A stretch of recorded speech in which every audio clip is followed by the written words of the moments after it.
Hello दोस्तों, नमस्कार। स्वागत है एक बार फिर से आप सभी के अपने प्रिय चैनल पर। दोस्तों आपको बता दें जो अभी की सबसे बड़ी खबर आ रही है, जहां पर फ्रांस और भारत की नौसेना ने किया एक साथ ड्रिल। फ्रांस के राजदूत ने बताया भारतीय सेनाओं को लेकर ये बड़ा एक्सपीरियंस। जी हाँ दोस्तों, बहुत बड़ी बात कह दी है भारतीय सेनाओं को लेकर फ्रांस के राजदूत ने। साथ ही आपको बताएंगे जहाँ पर यूएई में अमेरिका का बड़ा रुतबा चीनी प्रोजेक्ट को रोक दिया गया है। दोस्तों इजराइल के फायदे की परियोजना बनेगी, आपको बड़ी खबर बताएंगे। साथ ही आगे बताएंगे जहां पर जो बाइडेन ने प्रधानमंत्री नरेंद्र मोदी जी को दी है तवज्जो। सऊदी अरब समेत कई दोस्तों को दरकिनार कर दिया है। दोस्तों बताएंगे आखिर क्या है ये खबर। साथ ही आगे आपको बताएंगे दोस्तों जहां पर लोकतंत्र पर चर्चा को लेकर अमेरिका ने ताइवान को बुलाया तो भड़क उठा चाइना और कह डाली चीन ने ये बड़ी बात। बताएंगे दोस्तों क्या कहा चाइना ने। साथ ही भारत के इस पड़ोसी देश के खिलाफ भी साजिश रच रहा है पाकिस्तान, जिसको लेकर हुआ ये बड़ा खुलासा। बताएंगे दोस्तों क्या है खबर। साथ ही आपको आगे बताएंगे जहां पर रायबरेली आजमगढ़ में बीजेपी की जबरदस्त सेंधमारी की खबर आ रही है। दोस्तों साथ ही बताएंगे जहां सीएम योगी आदित्यनाथ का बड़ा हमला, कहा जनता जानती है ओवैसी सपा का एजेंट बनकर यूपी में प्रवेश कर चुका है। साथ ही दोस्तों हर तरह की आज आपको खबर बताएंगे जहां पर जल्द ही रसोई गैस पर शुरू हो सकती है सब्सिडी। जी हाँ दोस्तों, इतने रुपए की छूट मिलने की है संभावना। जी हाँ दोस्तों, तो हर तरह की आज आपको जानकारी देने वाले, इसीलिए बने रहेगा वीडियो के अंत तक।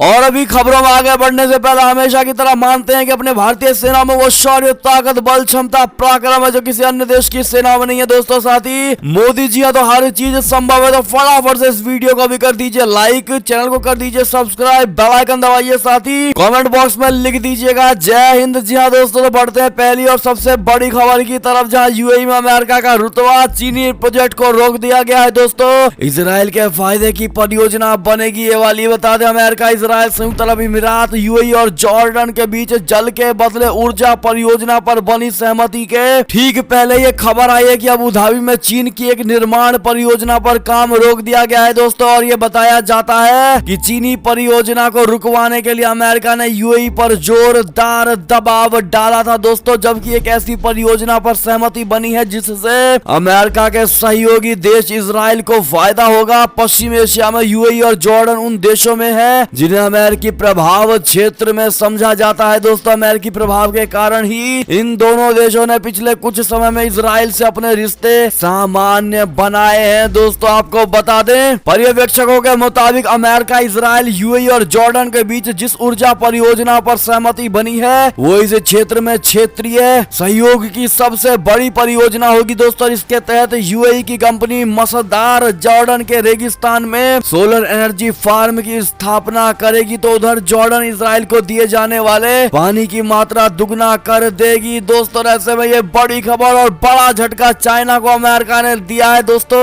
इस पर आपकी क्या प्रतिक्रिया राय होगी बताइएगा जरूर। अगली खबर की बात करें तो जो बाइडेन ने प्रधानमंत्री नरेंद्र मोदी जी को दी है तवज्जो। सऊदी अरब समेत कई दोस्तों को दरकिनार कर दिया है। दोस्तों अमेरिका और भारत के बीच संबंधों में लगातार बेहतरी देखने को मिल रही है। दोस्तों कुछ समय पहले ही प्रधानमंत्री नरेंद्र मोदी जी का अमेरिका में गर्मजोशी से स्वागत किया गया था और इस दौरान प्रधानमंत्री मोदी ने अमेरिका के राष्ट्रपति जो बाइडेन और वाइस प्रेसिडेंट कमला हैरिस से मुलाकात की थी। आपको याद होगा दोस्तों, ऐसे में रूस से S-400 मिसाइल के रक्षा सौदे करने के बावजूद अमेरिका में भारत का दबदबा ऐसा है कि कई अमेरिकी सांसदों ने भारत पर प्रतिबंध न लगाने की वकालत की है। और अब अमेरिकी राष्ट्रपति जो बाइडेन ने एक खास वर्चुअल कॉन्फ्रेंस के लिए 110 देशों की लिस्ट में भारत को भी शामिल किया है। दोस्तों जो बाइडेन ने इन सभी देशों को लोकतंत्र के विषय पर एक वर्चुअल सम्मेलन के लिए आमंत्रित किया है। दोस्तों यानी कि इनवाइट किया है। उन्होंने इस सम्मेलन के लिए कई पश्चिमी देशों के अलावा इराक, भारत और पाकिस्तान जैसे देशों को भी न्योता भेजा है। हालांकि इस लिस्ट में चीन का नाम नहीं है दोस्तों, लेकिन ताइवान का नाम है और ये माना जा रहा है कि ताइवान को न्योता भेजे जाने के कदम से चीन नाराज हो सकता है दोस्तों,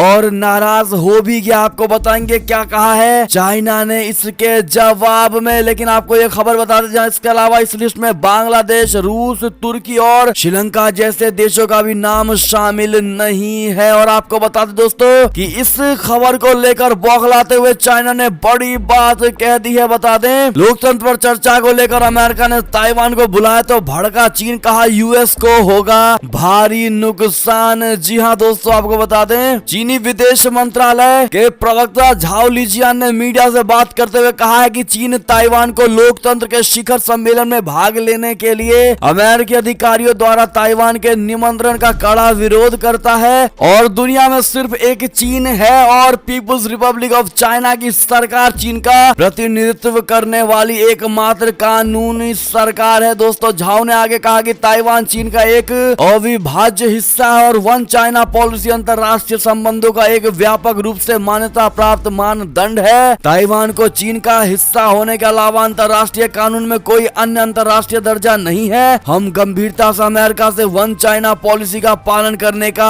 आग्रह करते हैं। जी हाँ दोस्तों, उन्होंने अमेरिका को लताड़ते हुए कहा कि अमेरिका को ताइवान स्वतंत्रता बलों के लिए एक मंच प्रदान करना बंद कर देना चाहिए, उन्हें प्रोत्साहित करना बंद करना चाहिए। उन्हें मंच देना सिर्फ अमेरिका को नुकसान करता है और उसे एक मुश्किल स्थिति में डाल सकता है। आग से खेलने वाले ताइवान स्वतंत्रता समर्थक ताकतें केवल खुद को ही जला रही है। यानी कि दोस्तों चाइना ने अमेरिका को एक तरीके से बड़ी धमकी दी है, अगर ताइवान को अपने साथ रखा या फिर उनको किसी भी प्रकार की सलाह देने की या अपने देश बुलाने की कोशिश की। तो ऐसे में दोस्तों आपकी क्या राय सुझाव होगी बताइएगा जरूर। अगली खबर की बात करें तो भारत के इस पड़ोसी देश के खिलाफ भी साजिश रच रहा है पाकिस्तान। हुआ बड़ा खुलासा, बता दे अब बांग्लादेश ने भी पाकिस्तान की करतूतों की पोल खोल कर रख दी है। दोस्तों बांग्लादेश का कहना है कि पाकिस्तान की खुफिया एजेंसी ISI ढाका में इस्लामिक आतंकवाद की जड़ों को मजबूत करके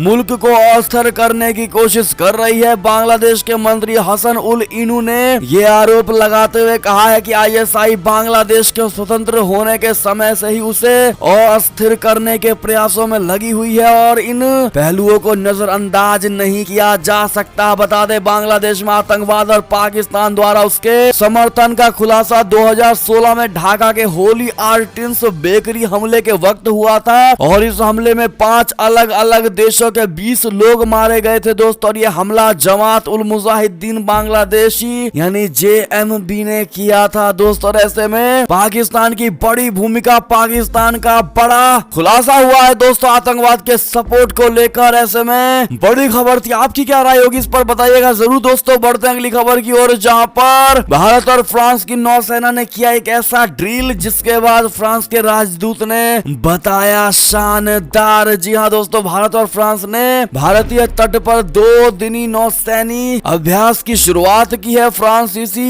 FNS शिवेलियर पोल और INS कोलकाता के बीच 2 दिनी नौसैनिक अभ्यास ने वायु रक्षा, पनडुब्बी रोधी और जहाज रोधी युद्ध में टॉप लेवल का प्रदर्शन किया है और इस नेवल ड्रिल्स में भारत में फ्रांस के राजदूत इमैनुअल लेनिन ने भी भाग लिया है। जी हाँ दोस्तों, लेनिन ने मामले को लेकर एक ट्वीट में कहा कि एक साथ प्रशिक्षण भारतीय तट पर FNS शिवेलियर पोल और INS कोलकाता के बीच 2 दिवसीय नौसैनिक अभ्यास ने वायु रक्षा, पनडुब्बी रोधी और जहाज रोधी युद्ध में टॉप लेवल का प्रदर्शन किया है। उन्होंने आगे बताया कि हमें हमारी दोनों नौसेनाओं द्वारा प्लग एंड फाइट क्षमता हासिल करने पर गर्व है। ऐसे में दोस्तों थैंक यू जरूर कह दीजिएगा फ्रांस के राजदूत को भारतीय सेनाओं की तारीफ करने के लिए। चलते हैं अगली खबर की तरफ दोस्तों, लेकिन उससे पहले जिन भाइयों और बहनों ने अभी तक वीडियो को लाइक नहीं किया दोस्तों, आपसे रिक्वेस्ट है हमारी मेहनत को सफल करने के लिए हमेशा की तरह एक लाइक जरूर कर दीजिएगा। दोस्तों बात करें खबर की, जहां पर आतंक पर प्रहार के बीच ये बड़ी खबर आ रही है, जहां रामबाग मुठभेड़ में सुरक्षा बलों ने मार गिराए 3 दहशतगर्द, TRF कमांडर मेहरान का भी खात्मा। जी हाँ दोस्तों,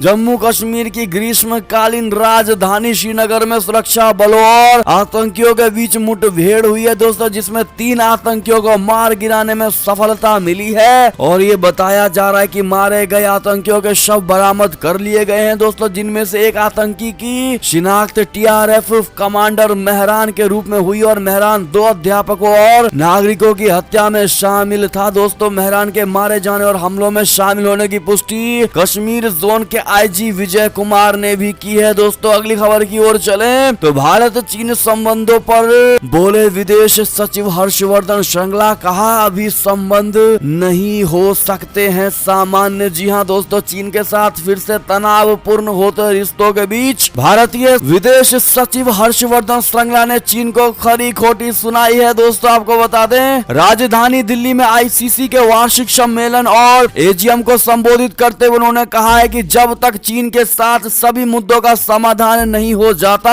हम तक चीन के साथ सामान्य रिश्ते चालू नहीं करेंगे। जी हाँ दोस्तों, आपको बता दें कि भारत का ये रुख पाकिस्तान के बाद चीन के साथ पहली बार देखने को मिला है। दोस्तों हर्षवर्धन श्रृंगला ने कहा है कि चीन के साथ कई दौर की बातचीत अभी तक की जा चुकी है, लेकिन फिर भी कई मुद्दे बरकरार हैं और ऐसे में जाहिर तौर पर तब तक चीन के साथ सामान्य संबंध नहीं होंगे जब तक कि सब कुछ हल नहीं हो जाता। लद्दाख में भारत चीन गतिरोध पर बोलते हुए विदेश सचिव ने कहा कि पिछले साल हमने देखा था कि चीन ने भारत के खिलाफ आक्रामक रुख अपनाया था। पूर्वी लद्दाख में हमारी सीमा पर अपने विस्तार की कोशिश की थी। चीन का ये कदम शांति और सुरक्षा के लिए अनुकूल नहीं था, जिसके परिणाम स्वरूप जो हम सामान्य संबंध नहीं बना पाए। जी हाँ दोस्तों, अगली खबर की ओर चले तो बोली महबूबा मुफ्ती, कहा कश्मीर रखना चाहते हैं तो अनुच्छेद 370 को बहाल करें और ब्याज के साथ वापस करें नाम और पहचान। जी हाँ दोस्तों, पीपुल्स डेमोक्रेटिक पार्टी यानी पीडीपी प्रमुख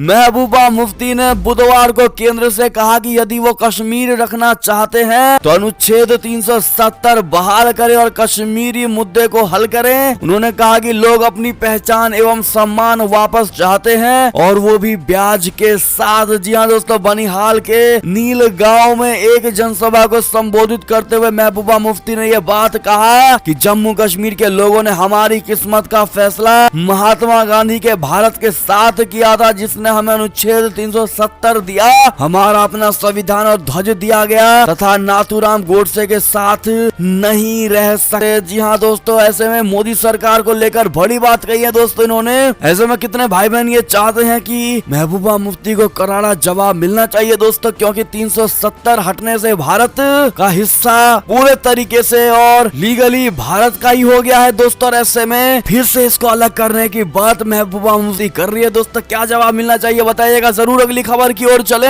जहां पर झुक गया पाकिस्तान, अब ऐसे अफगानिस्तान के लोगों की करेगा मदद भारत। जी हाँ दोस्तों, पाकिस्तान ने कहा है कि अफगानिस्तान के लिए मानवीय आधार पर भेजी जा रही 50,000 मीट्रिक टन गेहूं और जीवन रक्षक दवाओं की खेप उसकी सीमा से ले जाने की मंजूरी दिए जाने के बारे में भारत को आधिकारिक तौर पर सूचित कर दिया गया है। पाकिस्तान ने इसे मानवता के मकसद से अपवाद के तौर पर दी गई इजाजत बताया है दोस्तों। पाकिस्तान के पीएम इमरान खान ने 22 नवंबर को घोषणा की थी कि उनकी सरकार भारत को पारागमन के तौर तरीकों को अंतिम रूप देने के बाद अपने क्षेत्र के माध्यम से अफगानिस्तान में गेहूं की खेप भेजने की इजाजत देगी। पाकिस्तान विदेश ने बताया है कि इस संबंध में पाकिस्तान सरकार के फैसले से औपचारिक रूप से विदेश मंत्रालय में भारत मामलों के प्रभारी को अवगत करवा दिया गया है। कहा है कि पाकिस्तान ने अफगान लोगों के प्रति सद्भावना के रूप में भारत से 50,000 मीट्रिक टन गेहूं और जीवन रक्षक दवाओं की खेप ले जाने की अनुमति देने का फैसला किया है। दोस्तों बात करें अगली खबर की, जहां पर संयुक्त राष्ट्र ने कहा कि शांति सेना में सहयोग की भारत में बड़ी क्षमता है। ब्लू हेलमेट की तकनीकी मदद में भी है ये लोग सक्षम। जी हाँ दोस्तों, संयुक्त राष्ट्र शांति सेना के प्रमुख जीन पियरे लेक्रोइक्स ने भारत की सैन्य व पुलिस क्षमताओं में भरोसा जताया है। दोस्तों उन्होंने कहा कि भारत विश्व के विभिन्न देशों में तैनात ब्लू हेलमेट धारी शांति सेना के जवानों की तकनीकी रूप से मदद करने में सक्षम है। लॉइक्स ने कहा है कि उनकी दृढ़ मान्यता है कि शांति अभियानों में भारत के साथ और सहयोग की संभावनाएं हैं, क्योंकि उसके पास क्षमता है और वो महत्वपूर्ण प्रौद्योगिकी से लैस है और उनके दम पर वो पूरी दुनिया शांति अभियानों में मदद कर सकती है। जी हाँ दोस्तों, ऐसे में इनकी बात को लेकर आपकी क्या राय प्रतिक्रिया होगी कमेंट करके जरूर बताइएगा दोस्तों। साथ ही अगली खबर की ओर चले तो भारत विरोधी पाकिस्तान की दोस्ती पड़ी भारी, आने वाले हैं अब तुर्की के बुरे दिन। जी हाँ दोस्तों, भारत के खिलाफ हर कदम पर साजिश रचने वाला पाकिस्तान का साथ देने की भारी कीमत तुर्की को चुकानी पड़ सकती है। दोस्तों डिफेंस एक्सपर्ट्स का मानना है कि आने वाले दिनों में न केवल तुर्की की आर्थिक सेहत प्रभावित होगी बल्कि पाकिस्तान के साथ उसके रिश्तों पर भी असर पड़ेगा। और ऐसा इसलिए कि हाल ही में आतंकी फंडिंग पर नजर रखने वाले financial action task force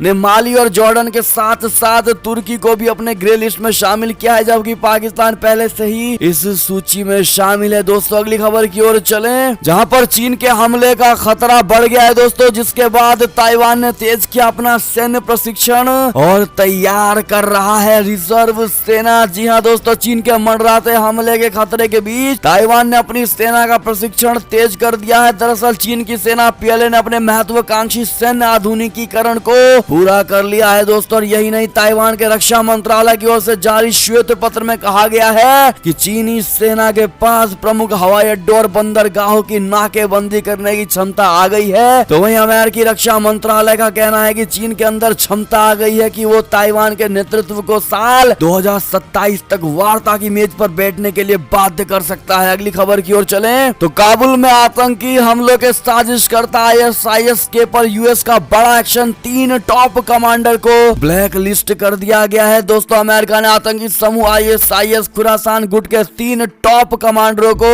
black listed कर दिया है। अमेरिका ने एक कदम वैश्विक आतंकी घटनाओं, खासकर अफगानिस्तान में आतंकी हमलों में शामिल होने के आरोपों के बाद उठाया है। दोस्तों अगली खबर की बात करें तो चीन से करीबी पर बांग्लादेश को भारत ने इशारों में कर दिया आगाह। जी हां दोस्तों, पाकिस्तान को आतंकवाद पर कड़ी चेतावनी देने के बाद भारत के रक्षा मंत्री राजनाथ सिंह सोमवार को नई दिल्ली स्थित बांग्लादेश के उच्चायोग पहुंचे, जहां उन्होंने बांग्लादेश के आर्म्ड फोर्सेस डे में शिरकत की है दोस्तों, और भारत बांग्लादेश के संबंधों पर बातचीत की है। राजनाथ सिंह ने इस दौरान बांग्लादेश को चीन से करीबी को लेकर भी आगाह करने की कोशिश की। उन्होंने कहा कि बांग्लादेश के साथ भारत के विशेष संबंध है और बांग्लादेश में करीब 10 अरब डॉलर्स के विकास कार्यों में भारत की भागीदारी है। उन्होंने कहा कि भारत अपने पड़ोसी देशों की सुरक्षा और विकास संबंधी चिंताओं को लेकर संवेदनशील है और अपने पड़ोसी देशों से भी उसी स्तर की संवेदनशीलता की उम्मीद करता है। राजनाथ सिंह का इशारा बांग्लादेश के इंफ्रास्ट्रक्चर समेत बाकी क्षेत्रों में चीन की बढ़ती मौजूदगी की तरफ भी था। दोस्तों कुछ साल पहले ही बांग्लादेश ने चीन से देश की पहली डिजिटल इलेक्ट्रिक परमाणु पनडुब्बी हासिल की थी, जिसके बाद से भारत चीन के बढ़ते प्रभाव को काउंटर करने के लिए बांग्लादेश के साथ सैन्य संबंधों को मजबूत करने में जुट गया। दोस्तों ऐसे में राजनाथ सिंह ने बड़ी चेतावनी, बड़ा अलर्ट किया गया है दोस्तों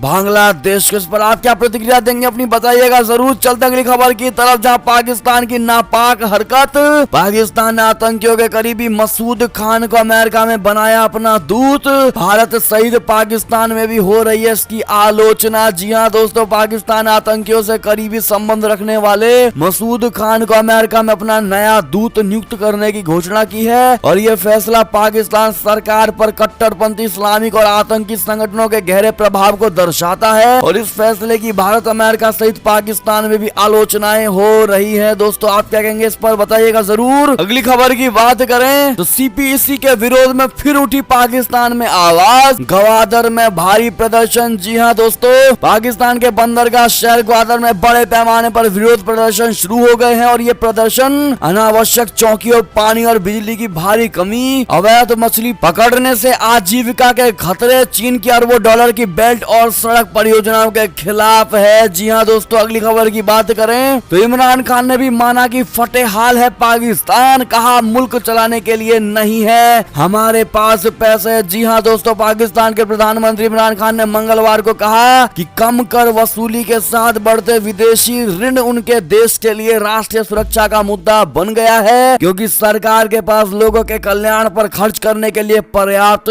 संसाधन नहीं है। यानी कि खुद देश का प्रधानमंत्री ये बात कह रहा है दोस्तों कि उनके पास देश को चलाने के लिए पैसे पर्याप्त मात्रा में नहीं है। क्या कहना चाहेंगे ऐसे बेशर्म पाकिस्तानी प्रधानमंत्री को लेकर दोस्तों, जो अपने देश को इस स्तर तक लेकर आ गए हैं दोस्तों कि उनके पास अब देश को चलाने के लिए कोई प्रतिकूल संसाधन ही नहीं बचा है। दोस्तों जवाब देना जरूर मत भूलिएगा। चलते अगली खबर की तरफ, जहां पर पेट्रोल डीजल का दाम कम करेगा ये खजाना, इमरजेंसी भंडार से कच्चा तेल बाहर निकालेगा अपना भारत। जी हां दोस्तों, पेट्रोल डीजल और अन्य ईंधनों की कीमतों पर अंकुश के लिए भारत ने जापान और अमेरिका के साथ चलते हुए एक अनूठा रास्ता अपनाने की तैयारी की, और इन देशों ने अपने आपातकालीन भंडार से क्रूड ऑयल बाहर निकालने का निर्णय लिया है। और इसी के तहत भारत सरकार भी अपने रिजर्व से 50 लाख बैरल क्रूड ऑयल बाहर निकालेगी। और एक न्यूज एजेंसी की रिपोर्ट के अनुसार एक वरिष्ठ सरकारी सूत्र ने यह जानकारी दी है। सूत्र के मुताबिक अगले 7 से 10 दिनों में ही ये कदम उठाया जा सकता है दोस्तों। इस बारे में जल्द ही सरकार कोई बड़ा ऐलान कर सकती है। अगली खबर की बात करें तो अब सिंगल डोज वाली वैक्सीन से कोरोना के खिलाफ होगी जंग।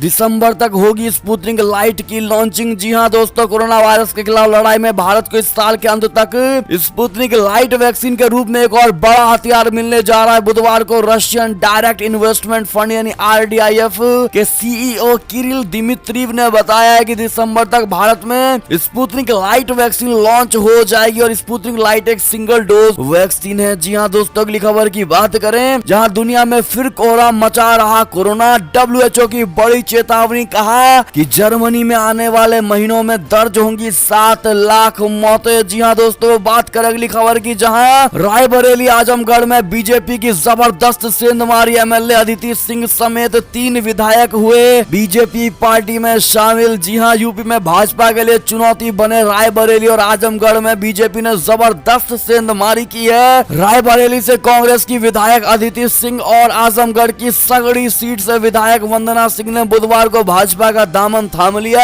अदिति ने सोनिया गांधी के संसदीय क्षेत्र रायबरेली की सदर सीट से विधायक है और इन दोनों के अलावा विधायक राकेश प्रताप सिंह भी भाजपा की सदस्यता ले ली है। दोस्तों, राकेश प्रताप सिंह सोनिया गांधी के खिलाफ लोकसभा चुनाव लड़ने वाले दिनेश प्रताप सिंह के छोटे भाई हैं। सिम उनको कांग्रेचुलेशन कहना मत भूलेगा दोस्तों अदिति सिंह को और उन तीनों विधायकों को जिन्होंने बीजेपी में एंट्री ली है। दोस्तों, बात करें अगली खबर की जहां पर एंट्री लेते ही भाजपा मंदिर है, CM योगी और मोदी इसके भगवान है। बीजेपी में शामिल होने के बाद बोली विधायक वंदना सिंह ने। आप क्या इनकी बात से सहमत है, हाँ या नहीं, बताइएगा जरूर। अगली खबर की बात करें तो CM योगी का बड़ा हमला, कहा जनता जानती है कि ओवैसी सपा का एजेंट बनकर यूपी में प्रवेश कर चुका है। जी हाँ दोस्तों, बता दें भारतीय जनता पार्टी के मंगलवार को होने वाले कानपुर बुंदेलखंड क्षेत्र के बूथ सम्मेलन और पार्टी के क्षेत्रीय कार्यालय के उद्घाटन समारोह में राष्ट्रीय अध्यक्ष JP नड्डा, मुख्यमंत्री योगी आदित्यनाथ और डिप्टी CM केशव मौर्य कानपुर पहुंचे और अपने संबोधन में मुख्यमंत्री ने ओवैसी पर हमला बोला। उन्होंने कहा कि उस व्यक्ति को चेतावनी देता हूं जो सिटीजनशिप एक्ट संशोधन के नाम पर लोगों को भड़काने का काम फिर से कर रहा है। जनता जानती है कि ओवैसी समाजवादी पार्टी का एजेंट बनकर प्रदेश में प्रवेश कर चुका है। आप क्या कहेंगे इनकी बात को लेकर, बताइएगा जरूर। दोस्तों,